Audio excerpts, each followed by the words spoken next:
It's almost unfair that most of the world met our voice-controlled future in the form of an Amazon Echo. Sure, the gadget works, but damn is it ugly. The Google Home was better but still sort of silly looking.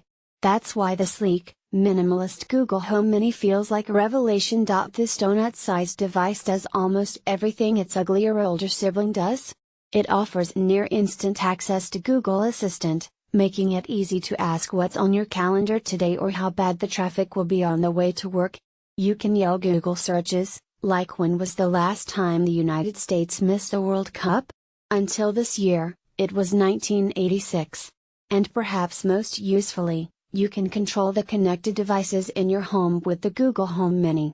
You could say, "Hey Google, turn on the TV." And it would happen like magic. The original Google Home is a solid competitor to the Amazon Echo, a device I describe as the gold standard of voice-powered home control devices. The Google Home Mini is an obvious competitor to the Amazon Echo. A device that looks like a can of chewing tobacco and offers a lot of the same capabilities as Granddaddy Echo. Both devices cost about $50.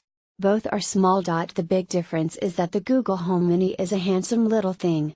The device actually looks nice, like an eccentric decoration that connects to the internet and does things. You'd almost never know it was there, either, because the fabric-covered device available in chalk, charcoal, and coral colors practically disappears on your countertop. The hardware design is simple, almost too simple. There are 4 indicator lights on the top of the little wafer and a single speaker inside. The device is also touch-sensitive. You can adjust the volume by tapping on the sides and play or pause music by tapping the top. The only semblance of a physical button is a small switch on the bottom to mute the far-field microphone. That microphone is pretty good but not amazing. It will pick up your voice from across the room, but not if there's a lot of noise in the background. The speaker itself is also pretty good but definitely not amazing. Then again, the Google Home Mini is not meant to be a home audio system. That's what the Google Home Max is for. There is also no input for a 3.5mm audio cable, which frankly sucks since you can't connect a bigger speaker directly to the Google Home Mini. You'll need Chromecast audio to do that. It's also worth noting that Google Home will not work with Sonos Play 1 or Sonos Play 3 speakers at all. You can connect a Sonos Play 5 speaker using Chromecast audio. On the software end of things, the Google Home Mini also excels.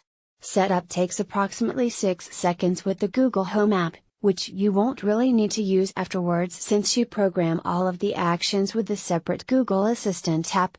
Here, you can link your assistant to third-party services like Spotify or to home control systems like Logitech Harmony or Philips Hue. You can also program so-called shortcuts that makes interacting with the assistant more natural. So, for example, you don't have to say, "Hey Google, turn on the Philips Hue lights." You can just say, "Hey Google, turn on the lights." The Google Assistant and Google Home experience feels intuitive, and it should.